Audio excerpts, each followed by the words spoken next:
this should be a message around the world. What you take, you will be given. And if you take it, you will be given more until you stop taking it. And this is why it comes back to these three groups. Group number one will take it because it hasn't got a thought in its head. Group number two will take it because it doesn't want to, but it's frightened of not taking it. Group number three won't take it. And that's why that group is what's going to bring this down. You know, the awakening is gathering. It's a spiritual war, isn't it? But you get what they're saying. They're realizing that actually this is between two forces of evil and well, we hope love. That this is, when you break it all down, you break through that this is what it is. People act as they do, authority acts as it does, because they're attached and are perceptually dominated by this negative force, this Icke.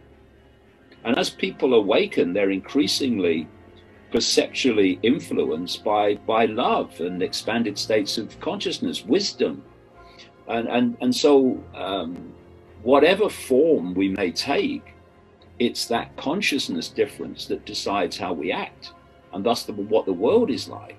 And to hear more and more people say, well, it's a spiritual war, isn't it? They started to see that this is the level it's operating at. What's your state of consciousness? What's your state of perception? Because that dictates everything. Everything comes from it. What we are living or experiencing is a realm of reality that's suffering from the absence of love. And it not just the absence of love, because it's an absence of love, the systematic absence of love, the systematic suppression of love. And what the whole thing is about, on one level, is to close the heart vortex, which is our great access to the great beyond, outside of it, manipulated nonsense. And once that closes, your point of attention moves to the head, thought, and it moves to the belly, emotion. And if you look at humanity, so many decisions and reactions and responses, they come from emotion. And if they don't come from emotion, they come through a process of what we call thought, trying to work it out. Whereas the heart, that's where we get intuition from. And intuition is not something that comes as a series of thoughts leading to a conclusion. That's what this does. And the heart, intuition, is where the knowing comes from. And you get the knowing as a package. It's like, you know, I got this knowing just after the turn of the millennium. We live in a simulation and the walls of it are the speed of light. It was 20 years before an academic put that into Scientific American through a process of thought. And so they want to shut that down because it stops your connection to out there on a massive scale. And you know, and people think that, you know, you talk about love and things like that, that it's kind of weakness, or it's macho. You've got to be macho. Well, love is the ultimate strength, because love is without that. I mean, love in this sense is without that takes our power away, which is fear.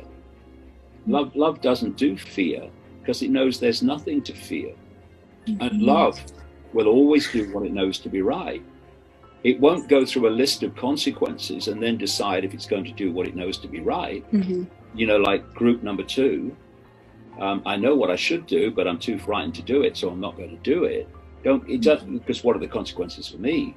It doesn't go through that process, because to contemplate not doing what you know to be right, it is something that love can never sanction. Because why would I consequences for not doing what I know to be right, when I'm always going to do what I know to be right? You know, and so it's the ultimate strength, it's the ultimate power. You look at those who have, in history, have come from this real sense of love, and they're the ones that have gone out knowing that it was going to be very challenging, but they've gone out and done it anyway.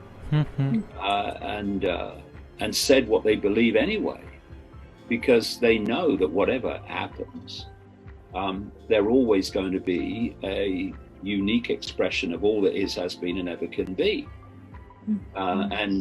You know, once you realize that, once that self-identity sinks in, you lose the fear of death.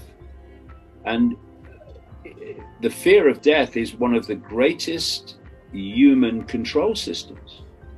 All the power and prestige of the medical profession, which is thoroughly undeserved in vast tracts of it, as we've seen in the last 2 years, comes from the fear of death. And the list of consequences for doing what you know to be right also includes the fear of death. If I do this, will they kill me? So many people say, well, I'm not going to take that chance. Well, what love says is, I'm going to do what I know to be right, and what happens, happens. Because I may leave this world, but I'm still I. I'm still the I always was. And it's the ultimate power, not least against this force of evil, because the force of evil gets its power and its sense of omnipotence through fear and through intimidation. It gets people frightened of it in its various forms. It intimidates people through its various forms, and therefore people do what it wants. Love won't do that.